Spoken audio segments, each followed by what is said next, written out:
Yep. Ray Binkowski sitting in hybrid training gym, FitWorkz in DeKalb, Illinois, holding a copy of the brand new Exercise Galore. We're going to talk more about that in a minute. Calf training. Literally today, I had 2 individuals back in the free weight area of our club. Tim, I don't know if you can pan a little bit down the hallway there. One client getting ready for a physique contest, and the other one was just back there training. Both training calves. Took a look at the size of the individual, how much weight they were using, and if you have stubborn calves or you want bigger calves, or maybe your lower body doesn't match your upper body or combination thereof, secret to bigger calves, and this is what I witnessed today, is most people grossly underestimate. Okay, so that means grossly underestimate means you don't realize how strong your calves actually are. One individual had already completed his entire calf workout. The whole workout was done. I told him he wasn't using enough weight. He added 90 more pounds. That's 2 of the big wheels, right? 2 big 45-pound plates to the seated calf raise machine. He did 2 sets of 35 repetitions. So that was, we increased the weight he had trained with and had been training with by, I don't know, 40%. And after the workout, he did 2 more sets with 90 more pounds. The other individual is doing standing calf raises, had like 50%, 60% of the weight stack on. I put the pin to the bottom of the stack and said, try another set. And he kind of looked at me thinking I was crazy. Whether or not I'm crazy has nothing to do with this. He did all sets with prescribed recommended number of reps with the entire weight stack. Actually, this is a stack minus 1 plate, because sometimes if you put the pin in the bottom plate, it pops out, and every set you got to put it back. So don't underestimate your calves. Don't be afraid to pile the weight on. You'll be really surprised at how much weight you can train with. I've got a 60-year-old client that he's 220 to 240 pounds at any given time. He can train with at the 35 to 50 rep range, 7 plates, so 7 45s on seated calf raises, doing full reps, not bouncing, not partial reps or anything else. A lot of times you just kind of have to get out of that pond, swim with some bigger fish to realize what you're actually capable of, and we see that with the calves as a muscle group all the time. Training point, training tip, take-home message with calves, also be aware that when your leg is straight, so when the leg is 180 degrees, the knee is not bent, and you're doing a straight leg calf raise, there is one type of muscle that is primary mover for that movement. The leg is straight, and it responds better to really heavy weight, lower reps. We tend to see clients do really well in the 6 to 8 rep range. Okay, it's a type 2 dominant muscle fiber as the muscle for the prime mover of that exercise. So use a heavier weight, less reps. When the knee is bent at 90 degrees or about 90 degrees seated calves, we find that individuals, because the muscle that's prime mover responds better because it's predominantly type 1 fiber in most people, you're going to be better off with higher reps. Either way, either exercise, you're probably if you have small calves, you're probably underestimating how much you can train with. If there's questions out there, by all means ask. The other one, Tim, my lead trainer, who's actually shooting this right now, we do a lot of Eat by Color custom programming for people, both online and in our club here. So we teach people how to make better food decisions. No counting, no macros, no calories, no can't have this, can't have that. We do nutrition programming all the time, and we get this fairly often, and it came up a few times last week, so we figured, yes, we've talked about it before, why not mention it today? Vegetable protein.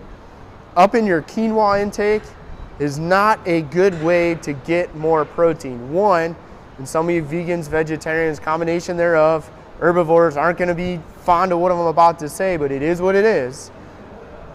Most people do not very readily and completely assimilate amino acids from vegetable sources. And you can save me the grand discussion about how a horse is a 2,000-pound animal with low body fat, very muscular, yada, yada, yada, yada. Horses also will colic and die. We don't colic, we can throw up. We just don't very readily absorb amino acids from vegetable proteins. So we tend to do better with animal-based proteins as our amino acid source. So that's point one. Point two If you're using something like quinoa to up your protein intake, you're gonna get a ton of carbohydrates and a ton of total calories in your quest to get enough protein. There's far better places to up your protein content than eating more quinoa. Occasionally, if you wanna have more quinoa, have it, forget about it, don't worry about it, it doesn't matter.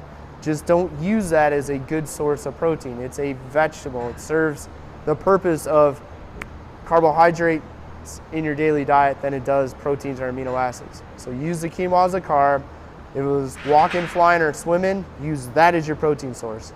That brought up in the discussion about vegetable proteins, that led to adding 1 can of water-packed tuna, 1 6-ounce can, being a simple, affordable, cheap, easy, available way, if you like tuna, to up your daily protein content by 32 grams.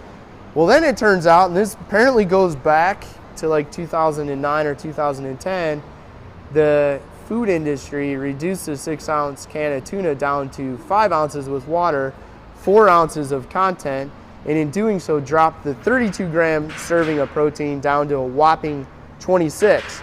And of course, not only did the price not stay the same, but it inched up a little bit. So we're all paying a little bit more for a can of tuna fish, and that can of tuna fish is smaller than it used to be. Which is something I wasn't aware of, but it's definitely worth sharing with the folks. Outside of the fact that you're not going to get 32 grams, 26 grams in a can of tuna packed in water is still a cheap way to up your protein. It's going to do a lot better for you than the protein content from something like quinoa. For everybody out there worried about the mercury levels in fish, I would suspect that there's a lot of other things that you do on a daily basis that have a much greater negative impact on your health and well-being than that can of tuna fish, so I wouldn't sweat the tuna. A couple things, doing something cool, little community give back. We've asked any of our PE teachers that we have contacts for if they have an interest in a copy of this to help them better develop programming, weight training programming for their PE departments. We're going to send them a book. And that came out of suggestion from some of the college professors that have seen this book. Some of them have added it as suggested reading to classes. It's going to be required text on syllabi the next semester. And some of the teachers actually teach students that are going on to become PE teachers, and they said this book would be very useful for somebody trying to develop curriculum as a PE teacher. So we're doing something for the community. We're sending some of those out. Remember, you can find us at eatbycolor.com. We don't plug the website often enough, but if you go to eatbycolor.com, there's a link right at the top of the page for free stuff. All you gotta do is click it, go get free stuff. Question? Yes. Do you recommend that for elementary? So for an elementary kid or elementary PE teacher carry, I guess I would want to know what your definition of elementary is. Yeah, like grades 1 through 5. So grades 1 through 5, I think the movement patterns are okay, and when we do that, and I know I saw a young athlete pop in the door here because we're approaching a time we actually train young kids here in our facility. I think the emphasis shouldn't be on weight. The emphasis should be on proper movement mechanics. From that standpoint, using this book as a teacher to become best familiar with movement patterns in a safe, correct way, and then being able to share that information with the class, I don't think it's a bad thing. Movement patterns that I would be looking to share with individuals that age would be a body weight squat that they can do posterior chain dominant, keeping their heels on the floor, no valgus knee position. So basically we don't want to see knees knocking together, heels coming off the floor. So I think it would be good to teach the squat to prevent that. I think it would be good with a broomstick or a hollow bar like a Les Mills body pump bar, a cardio bar that weighs maybe 1 to 3 pounds. Teaching the proper way to do an overhead press, teaching the proper way to do some pulling movement patterns, things of that nature, I think it'd be great. When we start looking at 7th, 8th grade, depending on the age of the adolescent, we might start shifting from proper form and execution to, all right, let's put some weight on the bar. But yes, it would be useful. And it's $10 for Kindle on Amazon. So if you're kind of interested and you missed out on the chance to get a copy free, go over to Amazon and buy the Kindle version. It's $10.